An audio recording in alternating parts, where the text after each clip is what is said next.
దేవుని స్తోత్రం. అందరూ కొందరు దేవుని మాట్లాడినాం కొద్దిసేపు. సమూయేలు గ్రంథంలో 8వ అధ్యాయంలో సమూయేలు వృద్ధుడైనప్పుడు ఇద్దరు కుమారులు ఉన్నారు కదా సమూయేలుకి. ఆ ఇద్దరు కుమారుల్ని ఇశ్రాయేలు పేదల మీద న్యాయాధిపతిగా పెట్టాడనమాట. పెట్టేటప్పటికి ఆ కుమారులు ఎటువంటి వాళ్ళు, ఈ సమూయేలు లాంటి మనసు కలిగిన వాళ్ళు కాదు. వాళ్ళేమో లంచాలు పిచ్చుకుంటున్నారు. వాళ్ళు న్యాయంగా ఉంటుందా. అప్పుడు ఈ ఇశ్రాయేలు పెద్దలు అందరూ వచ్చి ఈ మిస్పాలో ఉన్న సమూయేలు దగ్గర వచ్చి, నీవేమో వృద్ధుడు అయ్యావు, మాకు రాజు కావాలి, నీ కొడుకులు నీ ప్రవర్తన వంటి ప్రవర్తన కలిగిన వాళ్ళు కాదు, మాకు రాజు కావాలి, సకల జనులు మర్యాద ప్రకారం మాకు రాజు కావాలి అని అన్నారన్నమాట. దేవుని స్తోత్రం, హల్లెలూయా అనేటప్పటికి ఈ ఇశ్రాయేలు పెద్దలు ఈ మాట అనటం సమూయేలుకి ప్రతికూలంగా ఉన్నా కానీ ఏం చేస్తాడు మరి, వాళ్ళు రాజు కావాలి, లేవు కొడుకుల ప్రవర్తన ఏమో సమూయేలు ప్రవర్తన అంటే ప్రవర్తన కాదు వాళ్ళది. రాజు కావాలంటే అప్పుడు సర్లే మీరు ఎలాగెళ్ళని నేను చెబుతానని ప్రార్థన చేశాడు. నాకు దేవుడు ప్రార్థన చేసి అది దుఃఖిస్తుంటే అప్పుడు దేవుడు అన్నాడు, నువ్వు దుఃఖిస్తావు ఎందుకు సమూయేలు, వాళ్ళు చెప్పినట్టుగా చెయ్యి, నువ్వు వాళ్ళు చెప్పినట్టుగా చేయమన్నాడు. మనకు దేవుని స్తోత్రం, హల్లెలూయా. వాళ్ళు నిన్ను కాదు విసర్జించింది, నన్ను విసర్జించారు, నన్ను వేలకుండా వాళ్ళు విసర్జించారు. వాళ్ళు చెప్పినట్టే నువ్వు చెయ్యి, వాళ్ళ రాజుని అనుగ్రహించు, కానీ అనుగ్రహించే ముందు వాళ్ళకే చెప్పు ఆ రాజు ఎలాంటి వాడు అవుతాడో, ఎలా ఉంటాడో, ఎలాంటి పనులు చేపిస్తాడో అవన్నీ చెప్పు వాళ్ళకి అని చెప్పాడనమాట. దేవుడు చెప్పినట్టు ఆ మాటలన్నీ ఆ సమూయేలు వాళ్ళకి చెప్పాడనమాట. మిమ్మల్ని పనివాళ్ళుగా చేస్తాడు, మీ కొడుకుల్ని పనులుగా చేస్తాడు, గుర్రాల ముందు పరిగెత్తి వస్తాడు, రథాల ముందు పరిగెత్తారు, రథాలు తోలేవాళ్ళుగా పెట్టుకుంటాడు, పనివాళ్ళుగా పెట్టుకుంటాడు, నీ కూతుర్ని బోనగత్తులుగా పెట్టుకుంటారు, పనిచేసే బిడ్డలుగా పెట్టుకుంటారు. వాళ్ళు రాజు అట్లాగా చేస్తాడు, ఎడిసాగు చెప్తాడు మీతో. మీ ద్రాక్ష తోటలో మీ ద్రాక్ష పొలములు కూడా శ్రేష్టమైన పొలములు ఆ రాజు తీసుకుంటాడు, వాళ్ళ పని వాళ్ళకి పెడతాడు అని ఇవన్నీ చెప్పినా కానీ వాళ్ళు వినకుండా మాకు రాజు కావాలి, మాకు రాజు ఉంటే మాకు ఆయన తీరుతాడు, మా యుద్ధాలన్నీ ఆయన చేస్తాడు అని అంటారు. దేవుని స్తోత్రం అనేటప్పటికి వీళ్ళు వినేటట్టు లేరని చెప్పేసి, సర్లే రాజు మీకు నియమిస్తాను, మీరు ఇంటికి వెళ్ళిపోండి అని చెబితే వాళ్ళు వెళ్ళిపోతే మళ్ళీ ప్రార్థన చేస్తాడు సమూయేలు. మళ్ళీ ప్రార్థన చేస్తే పలానా అతను ఉన్నాడు, కేగా కుమారుడు సౌలు అని ఉన్నాడు ఒక ఆయన, అతను రాజుగా చెయ్యి, నువ్వు తైలం తీసుకెళ్ళి అభిషేకించు అని చెప్పాడు అన్నమాట. చెబితే వాళ్ళు ఏం చేశారు, ఆ గాడిదలు కాసుకునేవాడు, గాడిదలు ఉన్నాయి వాళ్ళ తండ్రి గాడిదల్ని తప్పిపోతే ఆ గాడిదలు ఎత్తుకుంటా వచ్చాడనమాట ఈ సౌలు. ఒక అతను తీసుకుని అంట, వాళ్ళిద్దరూ వెతుకుతున్నారు కానీ అది దొరకకపోతే ఆ పనివాడు అన్నాడు, ఈ ప్రాంతంలో ఒక దైవజనుడు ఉన్నాడు, ఆ దైవజనుడి దగ్గరికి వెళ్తాము, ఆ దైవజనుడి దగ్గరికి వెళ్తే మనకి దొరుకుతాయా గాడి బలములు దొరకవా, అవి ఎక్కడ ఉన్నాయో ఏంటో అన్నీ చెప్పేస్తాడు ఆయన. వెళ్దామంటే అప్పుడు సౌలు అన్నాడు, సరే వెళ్దాము, సరే కానీ మరి ఆయన దగ్గరికి వెళ్తాకి మన దగ్గర ఏమీ లేదు కదా, ఏమి లేదు కదా అన్నాడు. ఏమి లేదు కానీ అంటే ఒకళ్ళ దగ్గరికి వెళ్ళేటప్పుడు ఏదన్నా పట్టుకెళ్ళాలి, అది మర్యాద, పట్టుకెళ్ళాలన్నమాట. మన దగ్గర ఏమి లేదు కదా అన్నాడు. అనేటప్పటికి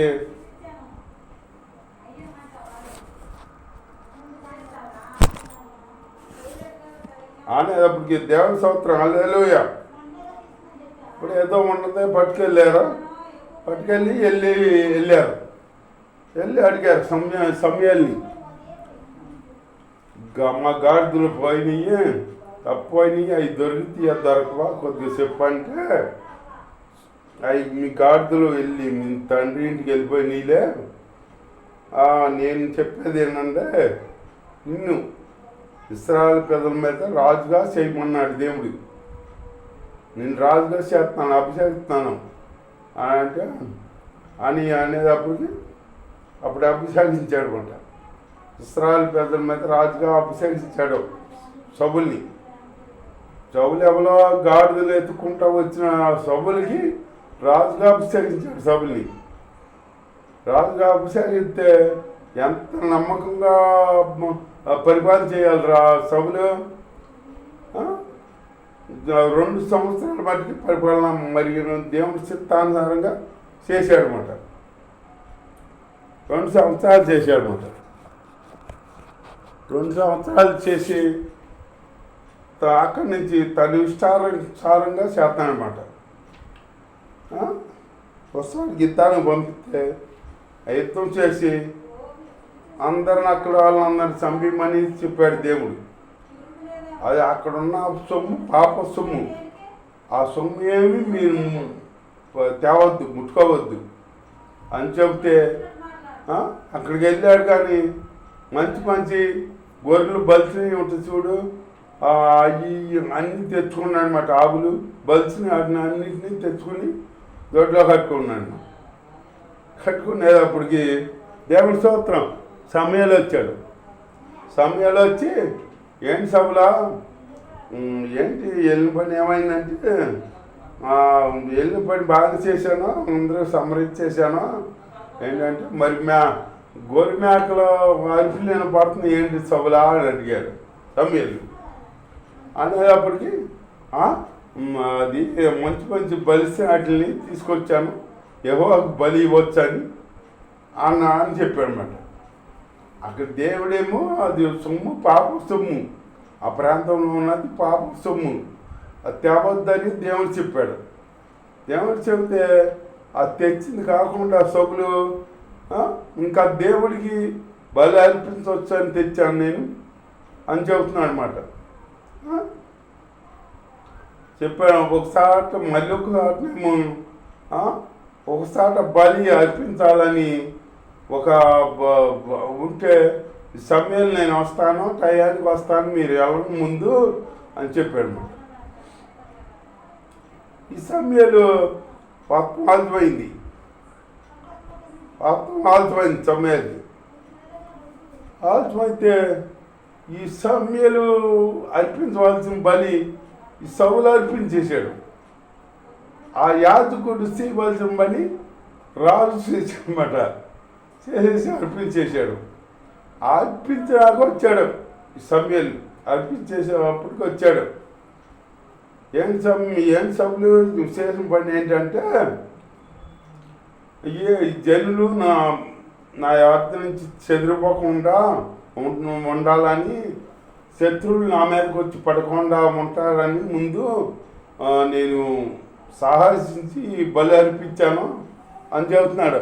సాహసించి అర్పించాడంట అని చెబుతున్నాడు. చెబుతుంటే అప్పుడు సమయాలు కోపం వచ్చింది. కోపం వచ్చే సౌలుని నువ్వు ఇట్లా చేస్తున్నావు కాబట్టి నిన్ను నీ రాజు పదవి నుంచి తీసేస్తున్నాడు దేవుడు. నిన్ను ఇంకో వ్యక్తిని ఎన్నుకుంటున్నాడు, నువ్వు పనికిరావు, దేవుడు తన చేతలో నువ్వు అని చెబితే అక్కడ సమయాల కోపం వచ్చి వెళ్ళిపోతుంటే ఈ సౌలేమో వెళ్ళొద్దు అని పట్టుకుంటున్నాడు. పట్టుకుని సమయాలు వస్త్రం పట్టుకునేటప్పటికి వస్త్రం చిరిగిపోయింది అన్నమాట. అట్లాగే ఈ సౌలు అట్లా తన ఇష్టానుసారంగా చేశాడనమాట. చేసేటప్పటికి ఈ 2 సంవత్సరాల మట్టికే దేవుడికి ఇష్టానుసారంగా చేశాడు రాజరికం. తర్వాత ఆయన ఇష్టానుసారంగా చేస్తూ ఆ మంత్రగాలను ఆశ్రయిస్తాం, ఆ శకునుగాలను ఆశ్రయిస్తాం. ఏదైనా దానికి వెళ్ళాలంటే ఆ శకునుగాలను పిలిపించి నేను యుద్ధంలో గెలుస్తానా గెలవనా చెప్పు అని వాళ్ళని ఆశ్రయిస్తాడేక దేవుణ్ణి వదిలేశాడు. దేవుణ్ణి వదిలేసి వాళ్ళని ఆశ్రయిస్తున్నాడు అనమాట. తెలంగాణ వాళ్ళని, జోసెస్కు చెప్పేవాళ్ళని, జాతకాలు చెప్పేవాళ్ళని వీళ్ళని ఆశ్రయించి వాళ్ళని అడుగుతున్నాడు అనమాట. అప్పుడు దేవుడు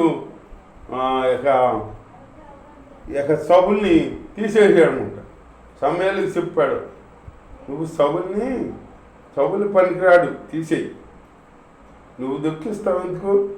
నీ కొమ్ములో తైలం పూసుకో, నింపుకొని బెత్లెహేములో యెస్సీ ఇంటికి వెళ్ళు. యెస్సీ కుమారుల్లో కుమారుని అభిషేకించి నువ్వు అని చెప్పాడు. చెబితే ఈ సమయాలు ఏమన్నాడు, ఎట్లా పెరుపా నేను వెళ్ళినట్టు తెలిస్తే ఆ సౌలు మామూలు కాదు, సౌలు నన్ను నా మీదకి వస్తాడు అని. సౌలు పెద్ద సౌలు అంటే పెద్ద నాటకాలి, పెద్ద యుద్ధం అన్నీ ఉన్నాయి, చేయగలడు. కాబట్టి దేవుని మాట వినలా. నా తెలుసామంటే అప్పుడు దేవుడు అన్నాడు, తెలవదు, నువ్వు ఒక్కొక్క గొర్రెపిల్లను తీసుకెళ్ళు, బలి అర్పించాలి అక్కడ అని చెప్పి నువ్వు గొర్రెపిల్లను తీసుకుని వెళ్ళు అని దేవుడు చెప్పాడు. దేవుడు చెప్తే అప్పుడు సమయాలు సర్లే అని వెళ్ళాడు. వెళ్తే ఆడ యెస్సీ కుమారుల్లో ఒక కుమారుని అభిషేకించాలని వెళ్తే యెస్సీ ఇంటికి వెళ్ళి యెస్సీకి చెప్పాడనమాట, నీ కుమారుల్లో ఒక కుమారుని దేవుడు అభిషేకించమన్నాడు, నీ కుమారుల్లో ఎందరు ఉన్నారో ఆమె తీసుకురామంటే పెద్ద కుమారుని తీసుకొచ్చాడు, బలశాలి. ఆ పెద్ద కుమారుని చూసి సమయంలో అనుకుంటున్నాడు, ఆహా భలే వాళ్ళని ఎన్నుకున్నాడు దేవుడు, బాగా కండ్లాయి తిరుగున్నాయి, మాటకారి యుద్ధాలు కాదు బాగా చేస్తాడు అని పై రూపం చూసి మెచ్చుకుంటున్నాడు. మెచ్చుకుంటే దేవుడు అన్నాడు, ఇతను కాదు అన్నాడు. ఇతను కాదంటే మళ్ళీ ఇంకొకరిని తీసుకొచ్చాడు. అతను బలం బాగానే ఉన్నాడు. అతను చూసి సభ్యులు ఇతర బాగాలే ఉన్నాడు అని అనుకుంటున్నాడు. ఇతర కాదన్నాడు దేవుడు. మళ్ళీ ఇంకో అతను తీసుకొచ్చాడు. ఆ ముగ్గురు బలశాలే. ఆ ముగ్గురు సౌలు రాజు ఉన్నప్పుడు యుద్ధంలో ఉండేవాళ్ళు. ఆ ముగ్గురు బలశాలే. ఆ ముగ్గురిని తీసుకొస్తే ఈ ముగ్గురు కాదు, వీళ్ళు కాదు అని చెప్పాడు. చెప్తే ఈ సమయంలో అన్నాడు, ఇక ఇంకా ఎవరన్నా కుమారులు ఉన్నారా అని అడిగితే ఉన్నారా అని 7 ఉన్నారు. 7 తీసుకొచ్చాడు. 7 తీసుకొస్తే 7 కాదన్నాడు దేవుడు. 7 కాదన్నాడు, ఇవి కాదు అన్నాడు. సమయం బాధపడితే నేను ఎందుకు వచ్చాను అసలు, నా పేరు పోద్దేమో, పరుగు పోద్దేమో, వాళ్ళ ఇంటికి వచ్చాను అభిషేకించమన్నాడని అనుకుంటున్నాడు. మీకు ఇంకెవరన్నా కుమారులు ఉన్నారా అని అడిగాడు యెస్సీని సమయలు. వీళ్ళే నచ్చపోతే అతను ఎవరు నచ్చుతాడో, అతను ఎందుకు పనికిరాడు అంటే అడవిలో గొర్రె మేపుతాడు పంపించేసామో, అతను ఎందుకు పనికిరాడు అంటే అతను పనికొత్తం కాదు, అతను తీసుకురాండి అన్నాడు. సర్లే అతను తీసుకొస్తానులే, నువ్వు భోజనం చేయని రావంటే నేను భోజనం చేయను, అతను తీసుకొస్తే నేను భోజనం చేస్తాను అని అప్పుడు కూర్చున్నాను అనమాట. అట్లాగే దేవుడి మాట ప్రకారం జీవించబోతే మనకి ఏదన్నా ఫలాలు ఇచ్చాడు కానీ దేవుడు ఆ ఫలాల్లో వరాలు తీసేస్తాడు. ఈ సవులు లేక మనం ప్రవర్తించామనుకో మనలో ఉన్న వరాలు మనకి ఇచ్చిన వరాలు తీసేస్తాడు. అలా తీయకుండా ఉండాలంటే దేవుడి చిత్తానుసారంగా మనం నడుచుకోవాలి. దేవుడు ఈ మాటలు దీవించుగాక. ఆమె